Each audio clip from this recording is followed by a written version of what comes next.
First है हमारे पास naming master. ठीक है, तो नेमिंग मास्टर क्या करता है?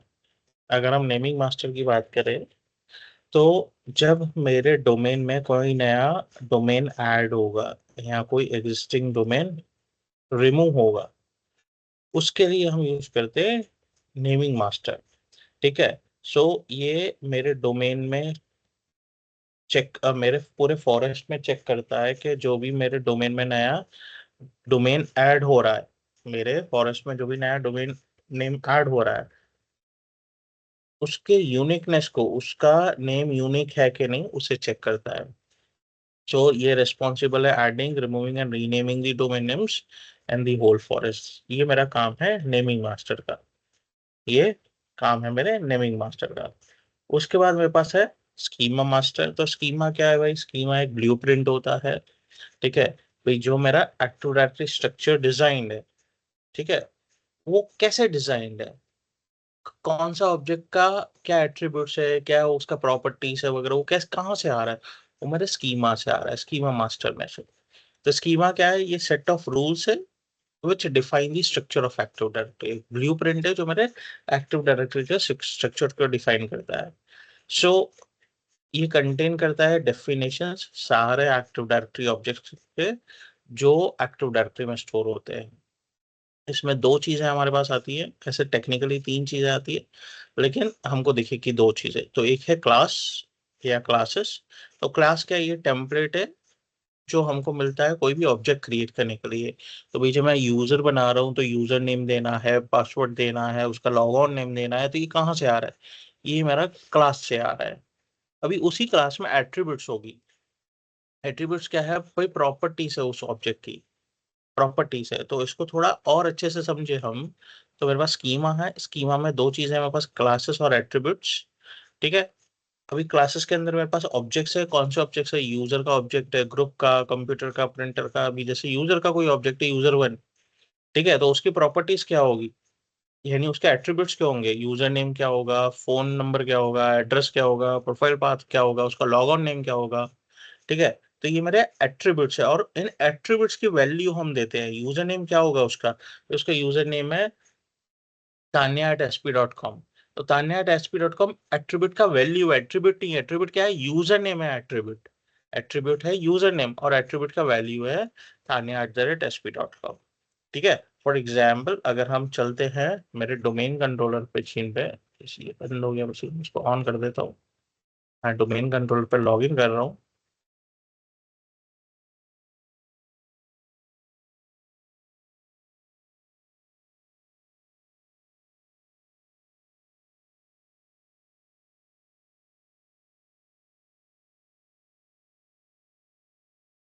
यूजर्स एंड कंप्यूटर्स में तो हमने कुछ यूजर्स बनाए थे। ठीक है, मैंगलोर यूजर्स के अंदर। ठीक है, इसमें मैं एक्सपांड कर रहा हूँ सेल्स को। तो सेल्स में मेरे पास विक्की एंड जीतेश है, प्रोडक्शन में मेरे पास पंकज एंड शरान्या है, और एचआर में मेरे पास प्रदीप है। ठीक है, सो अगर हम एडमिन्स में देखें तो एडमिन्स में मेरे पास टीना, तान्या और कियारा है। तो अगर मैं तान्या के प्रॉपर्टीज पे जाऊं, तो ये तान्या मेरा क्या है? ये क्लास है, यूजर है, ये क्लास है। ठीक है, अभी ये तान्या प्रॉपर्टी, ये सारे एट्रीब्यूट्स है। ठीक है, फर्स्ट टाइम में ये एट्रीब्यूट है, ये एट्रीब्यूट का वैल्यू है। लास्ट टाइम में ये एट्रीब्यूट है, लास्ट नेम के एट्रीब्यूट का वैल्यू ब्लैंक है। डिस्प्ले नेम एट्रीब्यूट है, एट्रीब्यूट का वैल्यू क्या है? तान्या है। तो अगर मैं यहाँ पे एट्रीब्यूट्स एडिटर भी आता है जो अभी दिख नहीं रहा है, यहाँ पे हमारे पास टोटल 18 टैब्स है, राइट? कितने टैब्स है यहाँ पे, कितने दिख रहे हैं? 18 टैब्स दिख रहे हैं ना? यस, जितेश, प्रदीप। एक दो तीन चार 18 टैब नहीं है। 1 2 3 4 5 6 7 8 9 10 11 12 13 टैब है सर। 18 है ना? ध्यान से देखो, 18 है। एक minute.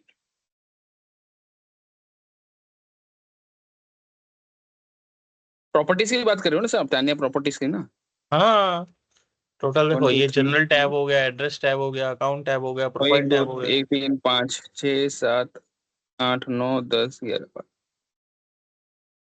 General profile, general account address profile, telephone organization, comp है, रिमोट डेस्कटॉप प्रोफाइल है, रिमोट कंट्रोल है, session environment, dialing and member of है। हाँ तो टोटल 18 हुई ना, 18 थी ना।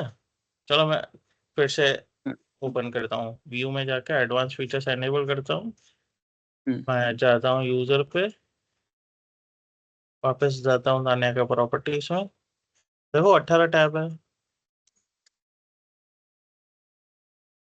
अभी 18 हुए सर, उसके पहले मुझे खाली उतना ही दिखाई दे रहा था, अभी आ गया, अभी ज्यादा है। ठीक है, तो मैंने एडवांस ऑप्शंस एनेबल किया तो हमारे पास 18 टैब्स आ गई, यस नहीं तो हमको 13 यस यस, टैब्स मिलती है। 13 डे अब वाले हैं। यहाँ पे हमारे पास है एट्रीब्यूट एडिटर। ठीक है, तो अगर हम यहाँ से देखें, ये एट्रीब्यूट है, एट्रीब्यूट का वैल्यू है। ठीक है, अभी मैं यहाँ पे आता हूँ यूजर नेम पे। ठीक है, तो यहाँ पे आ रहा है मेरे पास यूजर पासवर्ड। जैसे यूजर पासवर्ड आ गया, यूजर प्रिंसिपल नेम आ गया, है यूजर प्रिंसिपल नेम, तो यूजर प्रिंसिपल नेम मेरा एट्रीब्यूट है, एट्रीब्यूट का वैल्यू क्या है, तान्या@sp। अभी यहाँ पे बहुत सारे एट्रीब्यूट्स का वैल्यू ही नहीं है। ठीक है, यहाँ बहुत सारे एट्रीब्यूट्स ऐसे होंगे जिन्हें मैं एडिट भी नहीं कर सकता, जिसमें वैल्यूज आ भी नहीं सकती है। ठीक है, तो यहाँ पे हमारे पास फिल्टर का ऑप्शन है। अभी यहाँ पे तो मुझे सारे एट्रीब्यूट्स दिखते हैं जिनकी वैल्यूज नहीं भी है, जो मुझे नहीं देखने हैं। मैं फिल्टर में जाके क्या कर सकता हूँ, दो ऑप्शन है फिल्टर में मेरे पास, शो ओनली राइटेबल एट्रीब्यूट्स, यानी मुझे यही एट्रीब्यूट्स दिखाओ जिसमें वैल्यूज आ सकती है, फिर भले उसमें वैल्यू है नहीं है कोई मतलब नहीं। या दूसरा, show attribute that have values only. तो मैं फर्स्ट वाला ऑप्शन ले लेता हूँ, यानी अभी मुझे वही एट्रीब्यूट्स दिखा रहा है जिसमें वैल्यूज है। ठीक है, तो अभी यहाँ पे हम देखें डिस्प्ले नेम यूजर का। ठीक है, तो डिस्प्ले नेम क्या है, एट्रीब्यूट है, एट्रीब्यूट का वैल्यू क्या है, तान्या है। ठीक है, डिस्टिंग्विश नेम क्या है यूजर का, ये डिस्टिंग्विश नेम है। यानी ये डिस्टिंग्विश नेम हमारे लिए बहुत इंपॉर्टेंट काम करता है एक्टिव डायरेक्टरी में। कोई इंपॉर्टेंट काम करता है, कोई भी ऑब्जेक्ट का एड्रेस होता है, जैसे हर एक हमारा हम लोगों का कोई ना कोई एड्रेस होता है, आधार कार्ड में दिया हुआ है। ठीक है, उसी तरह हर एक ऑब्जेक्ट का एक एड्रेस होता है, कहाँ रहना चाहिए, वो कहाँ रह रहा है, उसका लोकेशन क्या है। तो वो हम हर एक ऑब्जेक्ट का एक्टिव डायरेक्टरी में डिस्टिंग्विश नेम से लोकेशन पहचानते हैं, उसका एड्रेस पहचानते हैं। फॉर एग्जाम्पल, अगर यहाँ पे हम देखें CN = तान्या, तो ये मेरा कॉमन नेम हो गया यूजर का, लेकिन लोकेशन क्या है, OU = Bangalore admin, OU = Bengaluru, OU = SP Corp, DC domain component SP and domain component Corp. ये हम कभी भी यूजर का कहीं पे भी रेफरेंस देंगे टेक्निकली, नॉन लैंग हम बात करें उस लैंग्वेज में नहीं। हम जब एक्टिव डायरेक्टरी में कोई स्क्रिप्ट में कोई एप्लीकेशन में यूजर का रेफरेंस देंगे तो हम इसी रेफरेंस से डिस्टिंग्विश नेम के फॉर्मेट में ही देंगे। मैं इसको कैंसिल करके वापस आ जाते हैं हम डेक पे। ठीक है, उसके बाद है हमारे पास RID मास्टर। तो दो रोल हुए मेरे पास, naming master, schema master. Third role है मेरा RID मास्टर। तो RID क्या काम करता है, RID क्या करेगा भाई, मेरा ये RID मास्टर का रोल किस पे के पास रहेगा, रूट डोमेन कंट्रोलर के पास रहेगा। तो क्या होगा, जब मेरा नया एडिशनल डोमेन कंट्रोलर डिप्लॉय होगा, तो RID मास्टर उसको एक बंच दे देगा, भाई मैं तेरे को ये 1000 IDs देता हूँ, तू अपने पास रखा रहे, जब भी तू नया ऑब्जेक्ट बनाएगा उसमें से एक आईडी उसको दे देनी है उस ऑब्जेक्ट को। तो ये 1000 IDs क्यों दे दी उसने, क्योंकि हो सकता है कि भाई जब मैं यहाँ पे यूजर बना रहा हूँ तब डोमेन कंट्रोलर रीचेबल नहीं होगा, तब रूट डोमेन कंट्रोलर रीचेबल नहीं होगा, या नेटवर्क कनेक्टिविटी का कुछ इशू होगा, या दोनों सेपरेट सेपरेट लोकेशन पे है, कनेक्टिविटी का इशू है, या ये जो डोमेन कंट्रोलर जिस स्विच के साथ कनेक्टेड कनेक्टेड है उस स्विच का इशू है। तो किसी भी रीजन से अगर मेरा ADC DC से बात नहीं कर सकता, RC से बात नहीं कर सकता है, तो वो ऑब्जेक्ट नहीं क्रिएट हो पाएगा। क्यों नहीं क्रिएट हो पाएगा, क्योंकि उसको आईडीज नहीं मिलेगी। तो उससे पहले ही क्या करेगा, RDC एक बंच दे देगा, भाई 1000 IDs का बंच है तेरे पास, अभी तू जब भी ऑब्जेक्ट बनाता जाएगा इसमें से अलोकेट करता जाना, इसमें से अलोकेट करता जाना, जब तेरे पास 100 बचे या 50 बचे, वापस आके मेरे पास से दूसरे 1000 लेके जाना। ठीक है, ये तो RID मास्टर करता क्या है भाई, उधार दे देता है ना आईडीज, नहीं। RID मास्टर हर एक ऑब्जेक्ट को आईडी देता है। allocates pool of relative IDs to other domain controllers within a domain, एक चीज. सेकंड चीज जो इंपॉर्टेंट है उससे भी, it assigns IDs to the objects which are created in the domain. तो ये हर एक ऑब्जेक्ट को एक यूनिक आईडी असाइन करता है, जिसे हम SID बोलते हैं, सिक्योरिटी आईडी. तो सिक्योरिटी आईडी क्या है? वो domain ID plus RID, relative ID, यानी ऑब्जेक्ट आईडी का कॉम्बिनेशन है भाई. मतलब जैसे सीरियल नंबर है, ठीक है, तो सीरियल नंबर समझो मैं स्टार्ट कर रहा हूँ 00001 से, तो 00001 तो दूसरे डोमेन में भी होगा, लेकिन उस डोमेन की डोमेन आईडी बदल जाएगी फिर. तो इस तरह डोमेन आईडी प्लस RID मिला के SID बनता है, सिक्योरिटी आईडी बनता है. तो अगर हम वापस चले यूजर तान्या पे अगर हम वापस चलते हैं, प्रॉपर्टीज में जाते हैं, एट्रीब्यूट एडिटर में जाते हैं, ठीक है, थोड़ा सा हम नीचे आते हैं, ठीक है, ये ऑब्जेक्ट SID है, राइट? बरोबर है ना? ऑब्जेक्ट SID ये GOID है, SID है, GOID है. तो GUID तो लिखा है. GOID लिखा है, तो उसके नीचे उसके नीचे है. ऑब्जेक्ट SID लिखा है. हाँ. हाँ, ठीक है. तो मैंने जानबूझ के GOID सिलेक्ट किया, क्योंकि मैं ये सिलेक्ट करता तो ये थोड़ा डार्क हो जाता, इसलिए. ठीक है, SID है. अभी अगर मैं इधर आऊं तो देखते हैं, यहाँ पे हमारा एक यूनिक आईडी दिया हुआ है. अभी जैसे हमको गवर्नमेंट कैसे जानती है? हमारे नाम से जानती है क्या? आधार कार्ड के नाम से जानती है. हमको गवर्नमेंट आधार कार्ड के नाम से, आधार कार्ड के नंबर से जानती है. इनकम टैक्स डिपार्टमेंट हमको कैसे जानता है? पैन कार्ड नंबर के हिसाब से जानता है. भाई कौन से पैन नंबर ने कितना साल में कमाया, कितना खर्चा किया, कहाँ इन्वेस्ट किया, वो सब इनकम टैक्स हमको ट्रैक कैसे करता है? पैन नंबर से करता है, हमारे नाम से नहीं करता है. वह नाम सेम हो सकता है, अभी दूसरी ताने आ गई तो उसका भी नाम सेम होगा. लेकिन इसी तरह एक्टिव डायरेक्टरी में हम ऑब्जेक्ट्स को कैसे आइडेंटिफाई करते हैं? एक्टिव डायरेक्टरी ऑब्जेक्ट कैसे आइडेंटिफाई करता है? ऑब्जेक्ट SID के थ्रू आइडेंटिफाई करता है. तो एक्टिव डायरेक्टरी जब तान्या को परमिशन दे रहे हैं हम, तो एक्टिव डायरेक्टरी तान्या को परमिशन नहीं दे रहा है. किसको परमिशन दे रहा है? S-1-5-21-39 ब्ला ब्ला ब्ला ब्ला 1117 को परमिशन देगा. वो तान्या को नहीं देगा, वो SID को परमिशन देगा. कोई पॉलिसी हम अप्लाई करेंगे तो SID पे अप्लाई करेंगे. हमको दिखेगा तान्या, हम हम नॉर्मली देखेंगे तान्या को ही, ठीक है, लेकिन एडी तान्या को नहीं जानता. एडी किसको जानता है? एडी जानता है भाई मेरे पास ये ऑब्जेक्ट है, जिस जिसको मैं इस नाम से ही पहचानूंगा, वो इसी नाम से ही काम करेगा. जिस तरह हम नेटवर्क में मशीन कैसे आइडेंटिफाई होती है? IP एड्रेस के थ्रू है, MAC एड्रेस के थ्रू आइडेंटिफाई होती है, होस्ट नेम के थ्रू आइडेंटिफाई नहीं होती है टेक्निकली. मशीन लैंग्वेज में अगर हम बात करें, ह्यूमन लैंग्वेज में तो हम मशीन को होस्ट नेम से ही आइडेंटिफाई करेंगे, लेकिन वो कम्युनिकेट कैसे करता है? यूनिक IP एड्रेस से, यूनिक MAC एड्रेस से, ठीक है. तो इसी तरह एक्टिव डायरेक्टरी हर एक ऑब्जेक्ट को यूनिकली कैसे आइडेंटिफाई करता है? With the help of SID.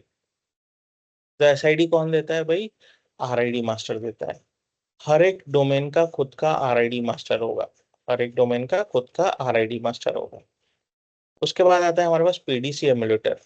PDC का फुल फॉर्म क्या हुआ? Primary domain controller.